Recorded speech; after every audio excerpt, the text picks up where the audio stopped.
Lucca, Toscana, ao crepúsculo. Torres medievais recortadas contra um céu violeta. Uma jovem de vestido escuro ajoelhada diante de um crucifixo. Suas mãos abertas. Lentamente, um fio de sangue escorre de suas palmas. Ela não grita. Sorri. Havia uma jovem na Toscana que sangrava nas mãos todas as semanas, e que descrevia essa experiência não como tortura, mas como o momento mais feliz de sua existência. Os médicos não encontravam explicação. Os teólogos ficavam em silêncio. E ela continuava sorrindo, com as mãos abertas, como se estivesse abraçando algo que ninguém mais no quarto conseguia ver. A história de Santa Gemma Galgani desafia a crença e a própria estrutura da realidade. O primeiro serviço que podemos prestar a ela é resistir à tentação de domesticá-la, suavizá-la ou traduzi-la em categorias mais confortáveis do que aquelas que ela genuinamente ocupa no mundo. Porque Gemma Galgani é, em todos os sentidos relevantes da palavra, um fenômeno e uma irrupção do extraordinário no ordinário que deixa o observador honesto sem outra opção senão perguntar, com toda a seriedade filosófica que a questão merece, o que é, afinal, o real. Gemma nasceu em 12 de março de 1878, em Camigliano, uma pequena localidade próxima a Lucca, na Toscana, em aquela região da Itália central que parece ter sido criada especificamente para produzir beleza em todas as suas formas, beleza paisagística, beleza artística, beleza espiritual. Era a quinta de 8 filhos de Enrico Galgani, farmacêutico, e Aurélia Landi, uma mulher de fé profunda que morreria de tuberculose quando Gemma tinha apenas 7 anos. Essa perda precoce da mãe é, nos relatos biográficos de Gemma, muito mais do que um dado cronológico. É o primeiro momento em que ela toma contato direto com o sofrimento como categoria existencial. Não como conceito abstrato, mas como realidade visceral que desfaz o mundo organizado de uma criança e a lança em um território onde as respostas fáceis não chegam. Gemma tinha 7 anos e seu mundo havia sido partido ao meio. O que ela fez com essa fratura é o primeiro indício do caminho místico que estava por vir. Em vez de fechar-se em si mesma ou desenvolver a amargura que seria compreensível e humana, Gemma intensificou sua relação com o transcendente. Passou a conversar com sua mãe morta como se a presença dela continuasse real e acessível, e o que, na perspectiva da fé cristã na comunhão dos santos, não é superstição, mas afirmação teológica.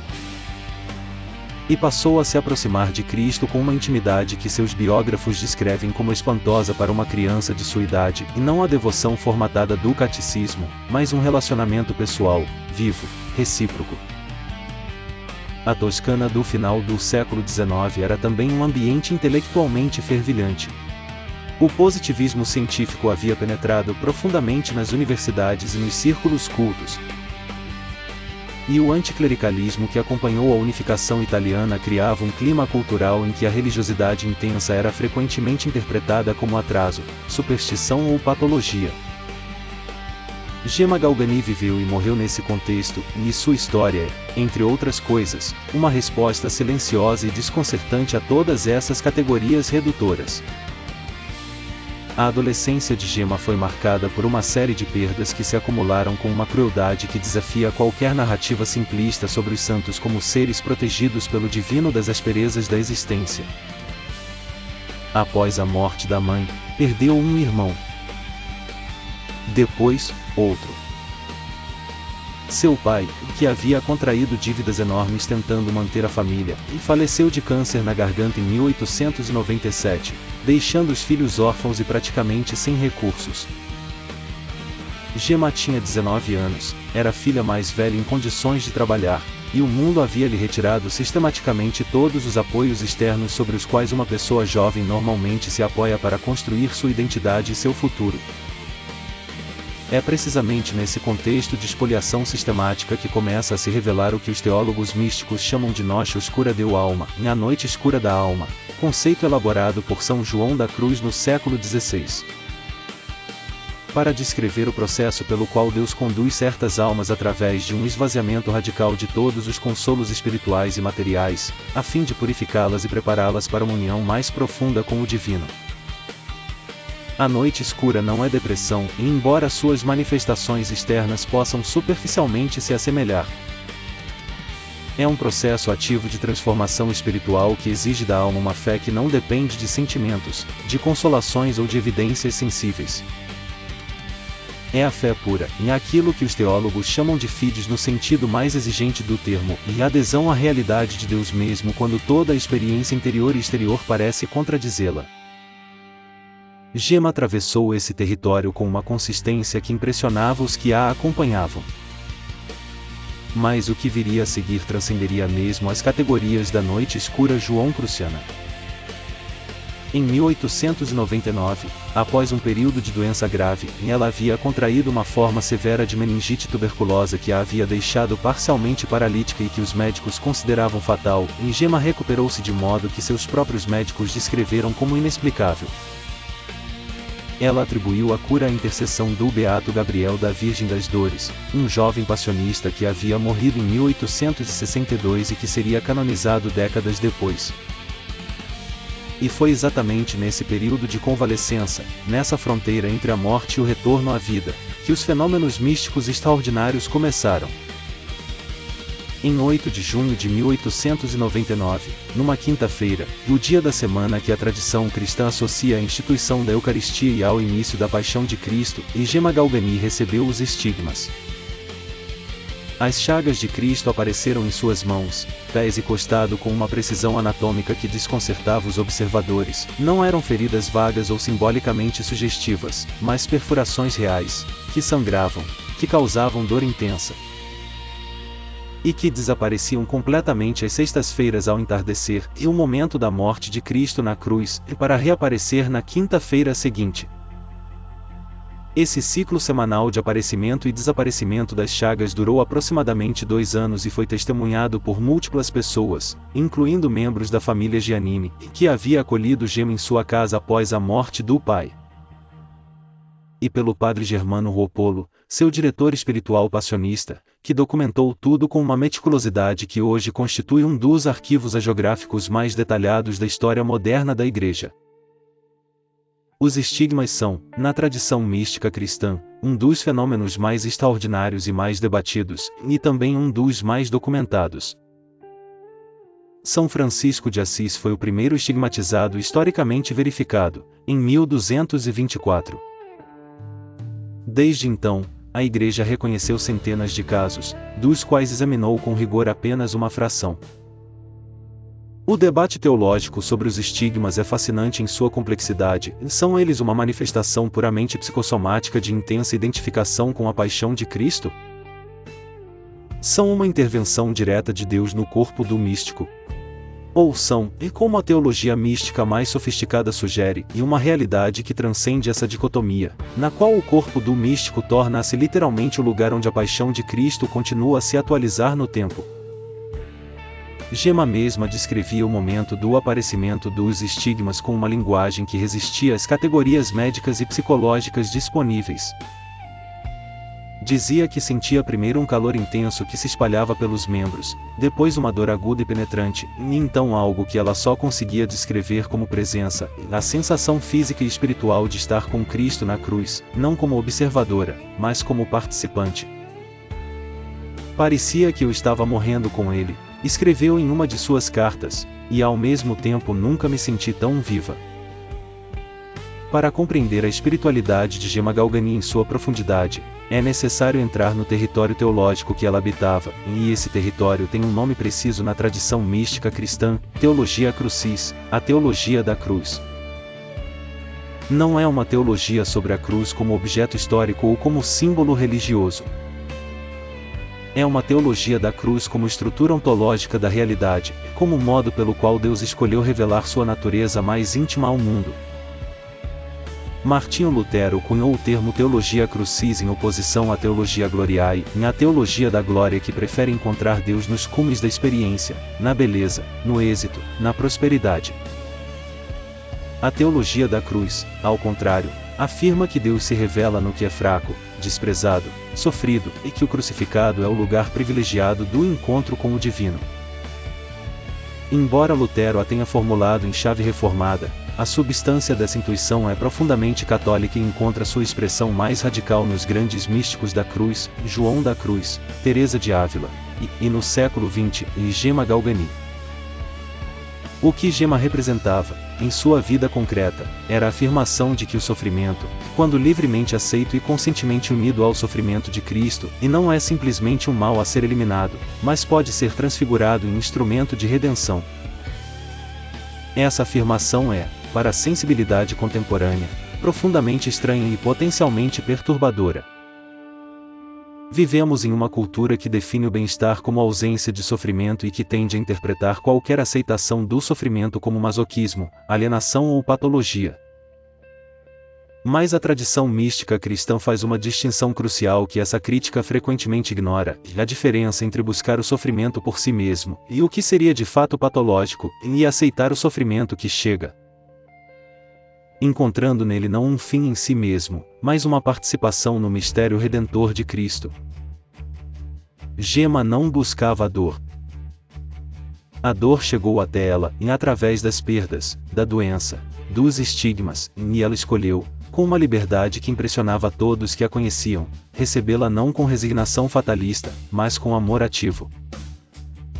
Essa distinção é filosoficamente fundamental e merece ser sustentada contra as leituras redutoras que transformam a mística da paixão em apologia do sofrimento passivo. Além dos estigmas, o dossiê místico de Gemma inclui êxtases prolongados com rigidez física e insensibilidade a estímulos externos, levitações testemunhadas por múltiplas pessoas, capacidade de ler pensamentos e a revelação de situações ocultas, formando um relato impressionante. Experiências de luta física com forças demoníacas que deixavam marcas corporais visíveis, e uma correspondência com seu diretor espiritual que foi parcialmente ditada, segundo ela mesma relatava, pelo seu anjo da guarda. Essa última afirmação, em a mediação angelical na correspondência, é um dos pontos mais debatidos da tradição mística de Gemma.